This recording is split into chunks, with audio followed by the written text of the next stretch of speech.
Ukraine has only 2 months to end the war, otherwise after that Vladimir Putin will definitely announce a general mobilization. Such a statement was made today by the president of the Czech Republic, Petr Pavel, who called on the West to further increase assistance to Ukraine. But Donald Trump, it seems, has decided to disrupt Vladimir Putin's plans, and the Financial Times writes today that Ukraine's recent successes in the war with Russia have impressed Donald Trump. At the NATO summit in Ankara, he even compared the current situation to his meeting with Zelensky in the White House in February 2025. That's when Trump stated that the Ukrainian president has no cards to play to stand up to the huge, powerful Russia.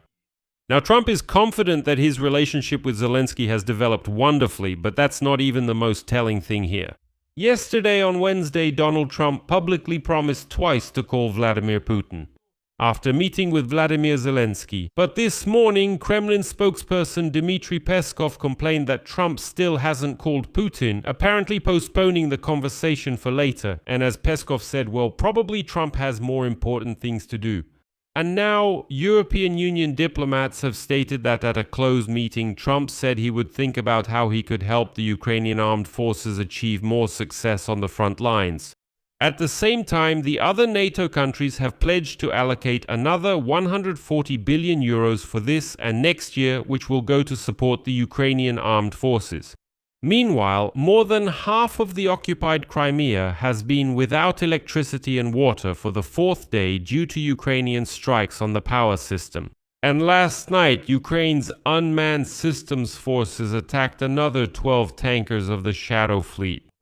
Today, Kazakhstan set up special checkpoints along the entire border with Russia to prevent Russians from stealing their gasoline. Well, Vladimir Putin has ordered the construction of so-called mini oil refineries to secretly process oil out of sight of Ukrainian drones. Although, let me remind you, this same Vladimir Putin literally just a couple of weeks ago said that Ukrainian drone strikes on oil refineries don't matter at all and have no consequences.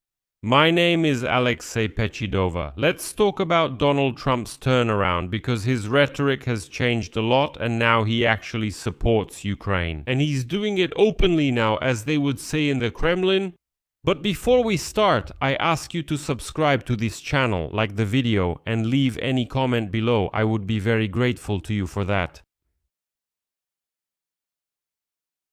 So, an outright race has begun over who will end the war and on what terms. The authorities of Ukraine have only 2 months to put an end to the war with Russia. If this does not happen, the Kremlin may resort to serious escalation. This warning was issued today by the president of the Czech Republic, Petr Pavel. He stated that the Russian dictator, Vladimir Putin, may announce a general mobilization after the parliamentary elections in Russia.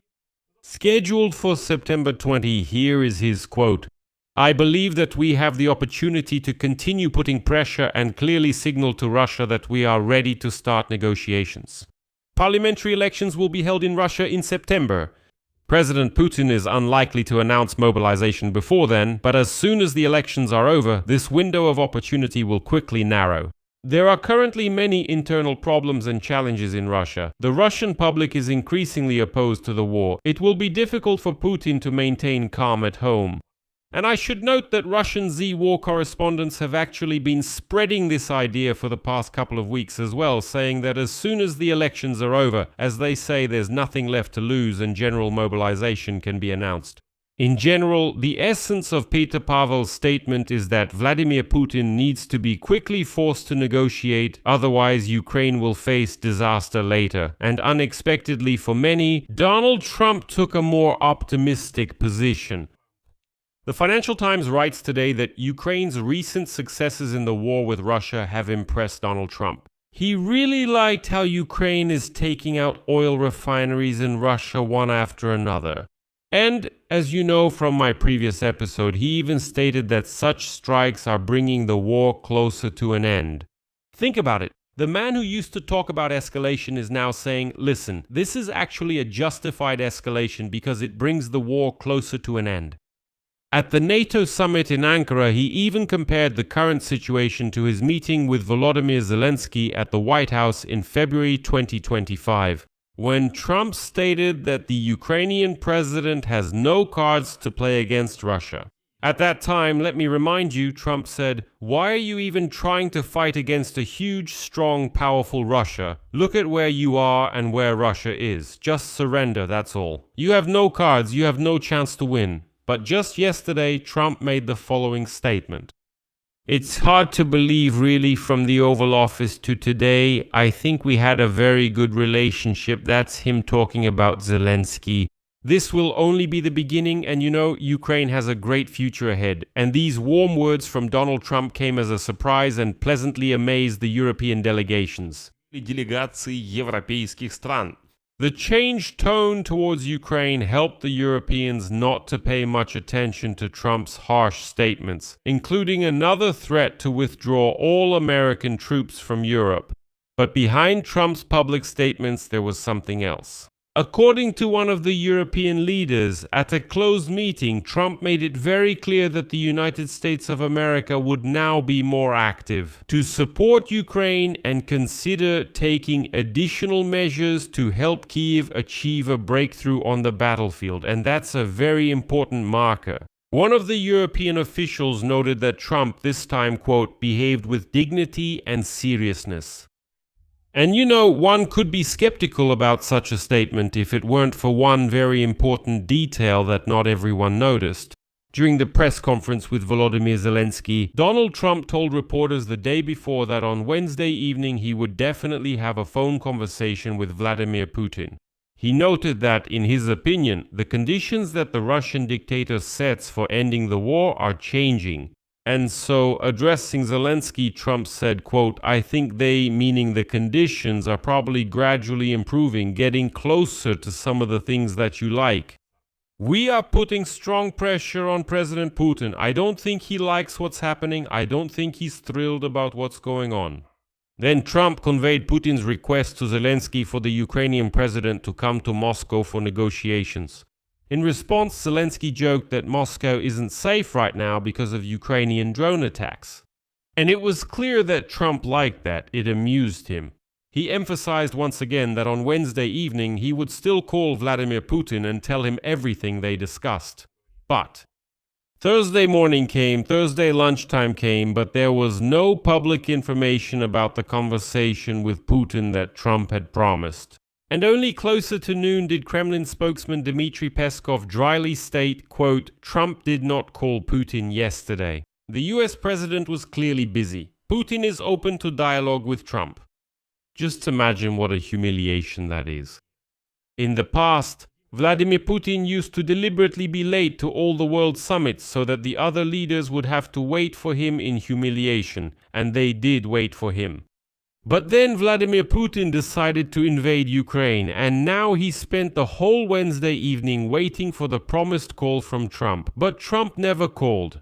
And now in the Kremlin, just think about it, they simply say, well, apparently Trump had other things to do. And this shows that bold embarrassment, Vladimir Putin, is no longer a priority for Donald Trump. Otherwise, he would have found time to call.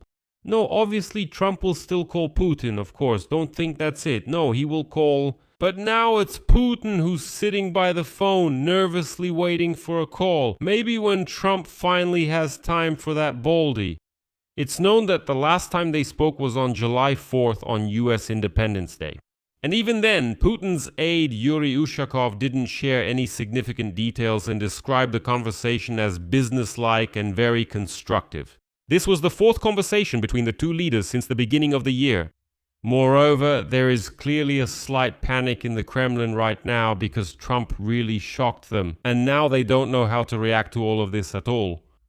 Dmitry Peskov himself said that the authorities of the Russian Federation are considering the statement by US President Donald Trump about the possible closure of Ukraine's airspace.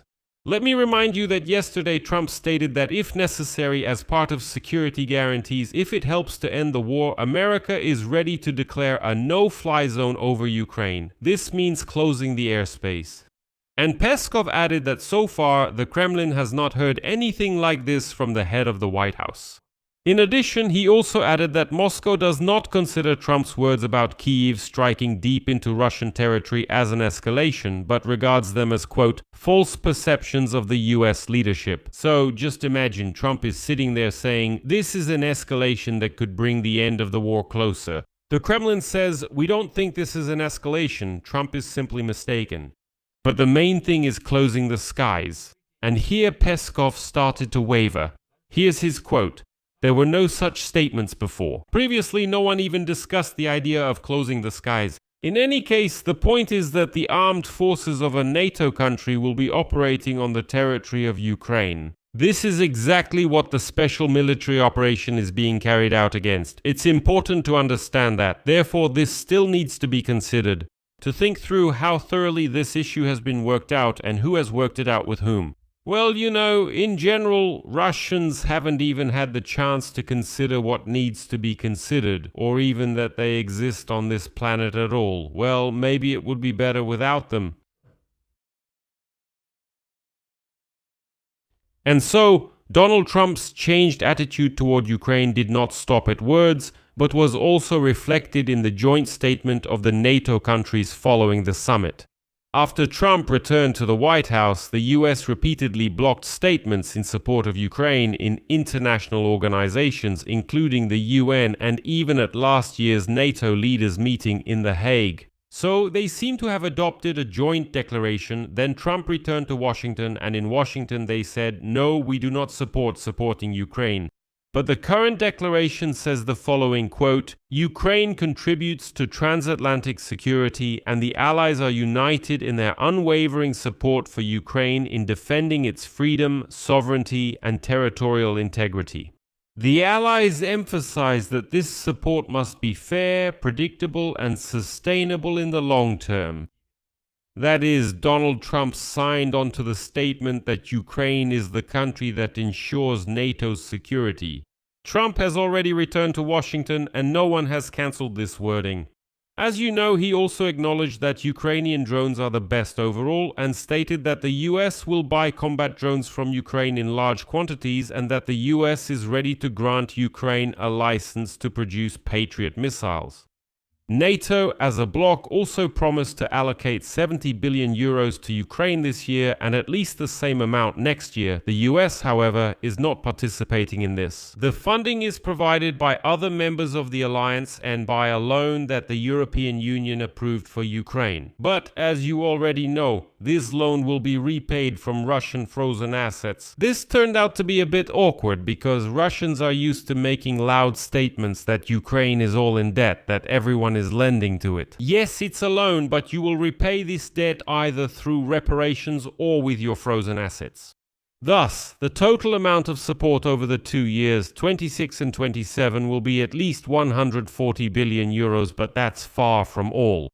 In addition to commitments for further support to Ukraine, the summit participants announced new arms purchases totaling $50 billion and agreed to expand joint production, and also to deepen cooperation with the defense industry to accelerate the implementation of innovations. Among the priority areas for investment are high-precision, long-range strike systems, integrated air and missile defense systems, unmanned systems, advanced technologies, intelligence capabilities, transatlantic cloud infrastructure, and powerful artificial intelligence models. At the same time, the NATO summit announced the creation of a new defense, security, and resilience bank which will finance defense against Russia. In a situation where traditional international credit organizations still tend to avoid working with defense enterprises. And now, attention! The founders of this Defense, Security and Resilience Bank are 9 countries, including Canada, St. Petersburg, Turkey, and Ukraine. The bank will be able to attract borrowed funds at low cost under government guarantees and directly finance security projects or provide guarantees to commercial banks. According to the organizers, major countries including Germany and the United States are currently observing this project and may join later. In short, while Trump was busy with Iran, Europe did a tremendous job of getting itself organized. According to sources from the Financial Times, NATO now hopes that the changed position will lead to a lasting shift. Trump's shift in position will lead to lasting change, support for Kyiv from Washington, and increased pressure on Moscow. Trump's promise to allow Ukraine to produce missiles for Patriot air defense systems under license may be made to change Putin's calculations, as he believes he can endlessly destroy Ukraine and force him to stop conquering, because it is precisely Ukraine's large-scale access to US military capabilities that truly frightens Vladimir Putin. Trump has been informed that at the moment Ukraine is seizing the initiative in the war. And, importantly, Trump is convinced that Vladimir Putin brazenly rejected a favorable peace settlement offer and now finds himself in a difficult position because of Ukraine's superiority in drones, medium, large, and budget models.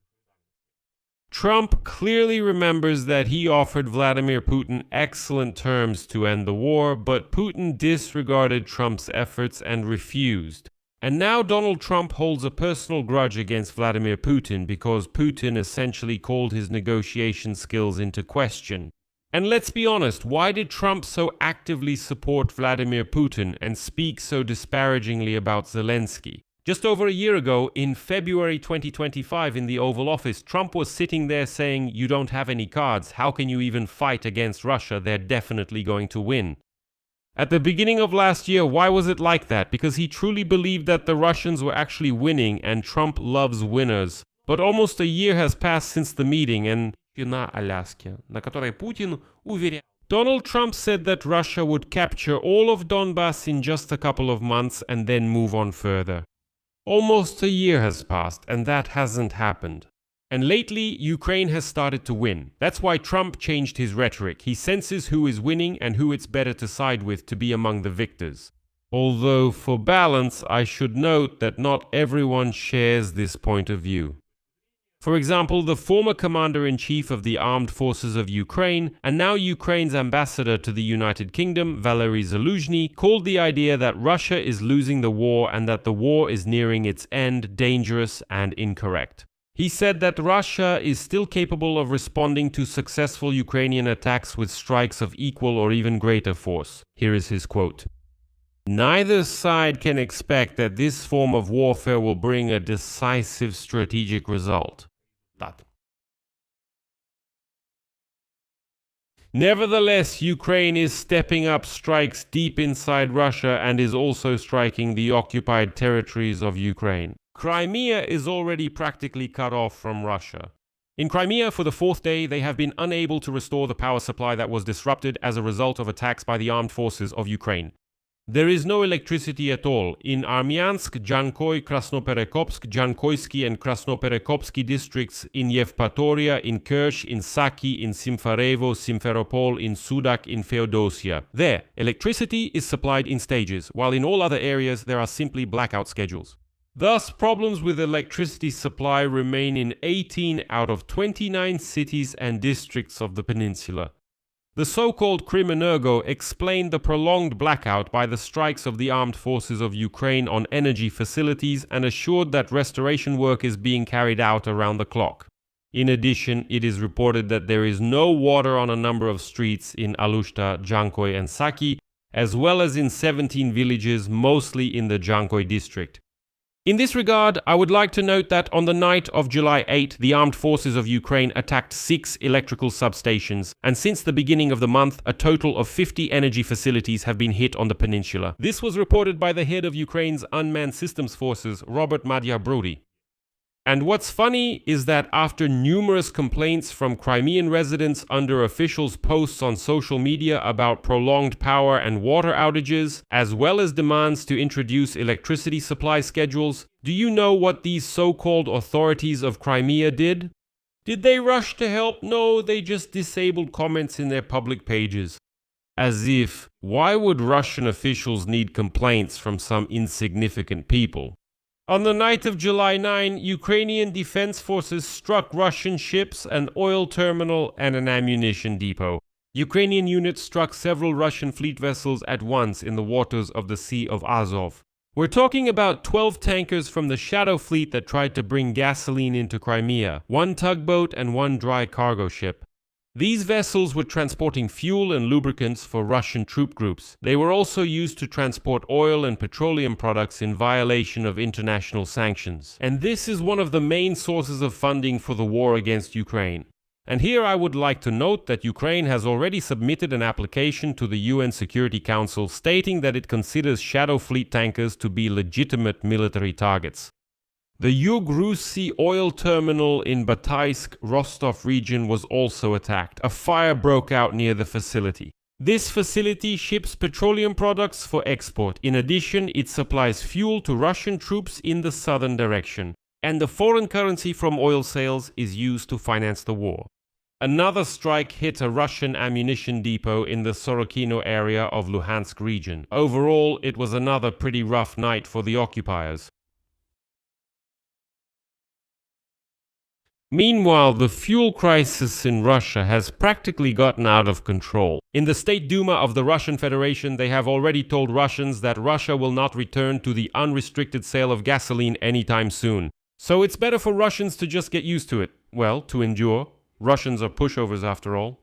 Russia has already increased fuel purchases from Belarus to a historic record, trying at least somehow to cover the shortage in the domestic market, which has affected all regions, from the Far East to Kaliningrad. In June, supplies of gasoline to Russia from Belarusian oil refineries exceeded 181,000 tons, which is 3 times more than in May. At that time, it was 77,000 tons. And by the end of the first half of the year, gasoline purchases from Belarus jumped 20-fold. That's 453,000 tons. Imports of diesel fuel from Belarus have already increased 5-fold, reaching 256,255 tons from January to June. In addition, more than 16 tons of Belarusian jet fuel were shipped to Russia last month. That's 3 times more than in May. In general, as you can see, Russians are now pumping all the fuel out of Belarus. Meanwhile, the authorities in Kazakhstan have set up nearly 60 police checkpoints on the border with Russia to prevent the illegal export of fuel amid an influx of cars from Russia. Let me explain. The brazen Russians are simply going to Kazakhstan to steal gasoline there. According to the Ministry of Internal Affairs of the Republic, law enforcement officers are inspecting all vehicles and have already identified 255 cases of illegal installation of additional fuel tanks. So Russians are installing extra tanks there, going to Kazakhstan, stealing gasoline there and bringing it back to their unwashed Russia. The violators, among whom were 195 Russians and 60 citizens of Kazakhstan, were held administratively liable. Earlier, the authorities of Kazakhstan limited the entry of cars from neighboring countries, primarily from Russia, to once per day, and also introduced round-the-clock patrolling of border highways to prevent the export of fuel. Just imagine, Kazakhstan is simply forced to throw all its resources at the border so that these wild, unwashed Russians don't come to steal their gasoline. Mobile teams are inspecting tank trucks and fuel carriers. The head of Kazakhstan's Ministry of Internal Affairs, Yerzhan Sadanov, reported that almost 600 attempts to illegally export fuel have been stopped since the beginning of this year. Amid the fuel crisis in Russia, residents of regions bordering Kazakhstan, Astrakhan, Volgograd, Saratov, Orenburg, Novosibirsk, and Omsk, have started traveling to Kazakhstan en masse to buy gasoline. And now the most important thing. Russians are now officially being sold gasoline for no less than 100 rubles per liter. Meanwhile, in Kazakhstan, a liter of gasoline costs an average of 50 Russian rubles. At the same time, against the backdrop of a fuel shortage in the Russian Federation, prices continue to rise, and I emphasize in a country that's basically a gas station. So just imagine Russia, which I remember the period around 2014-2015 when Russians everywhere, especially on social media, were all shouting that, well, that's it. Europe will collapse without Russian gas and oil. The West will completely collapse, it will freeze, but Great Russia is supplied with gasoline, gas and so on. As a result, now these Russians are forced to flee to Kazakhstan like rats, stealing gasoline there, and Kazakh law enforcement agencies are forced to catch these Russians at the border. And against this backdrop, Russia has completely banned the export of gasoline and diesel fuel. And Vladimir Putin supported the proposal to create a network of mini oil refineries in Russia to increase supply in the domestic market. Supposedly, large oil refineries are constantly under threat of attacks, and that's why Putin suggested considering the possibility of building a network of small plants that could be hidden from Ukrainian drones. And Putin, who just a couple of weeks ago said that Ukrainian drone strikes do not pose a major threat, supported this initiative. Let me quote Putin here. Involving small and medium-sized businesses in this area is also needed and encouraged. We will work even more intensively in this regard. You are absolutely right. The wider the network, the harder it is to damage it. The idea was voiced against the backdrop of a severe fuel crisis caused by a series of Ukrainian strikes on Russian oil refineries. According to Energy Intelligence, in June, oil refining volumes in Russia decreased by 25% year-on-year, leading to the lowest figures in more than 20 years. That is, to the lowest figures for almost the entire rule of Vladimir Putin. It seems to me that this may be the beginning of his decline. Since March, Ukrainian drones have attacked Russian oil industry facilities at least 50 times, including all of the country's top 10 largest oil refineries. Right now, about a third of Russia's oil refining capacity has been suspended due to Ukrainian strikes. Of Russia's oil refining capacity, and this is happening during a critical period for the economy during the harvest season. And against this backdrop, the government, following restrictions on the export of gasoline and aviation kerosene, has also introduced a ban on the export of diesel fuel from Russia. At the same time, the Russian authorities have officially restricted the sale of fuel in more than 40 regions of the country, including the occupied territories of Ukraine. At the same time, reports of supply disruptions and gas station closures are coming in from almost all over unwashed Russia. I'll leave it at that. Share your opinions and conclusions in the comments below this episode. Subscribe to the channel, hit the bell, and don't forget to like. That's all for now. Take care of yourselves. Goodbye, everyone.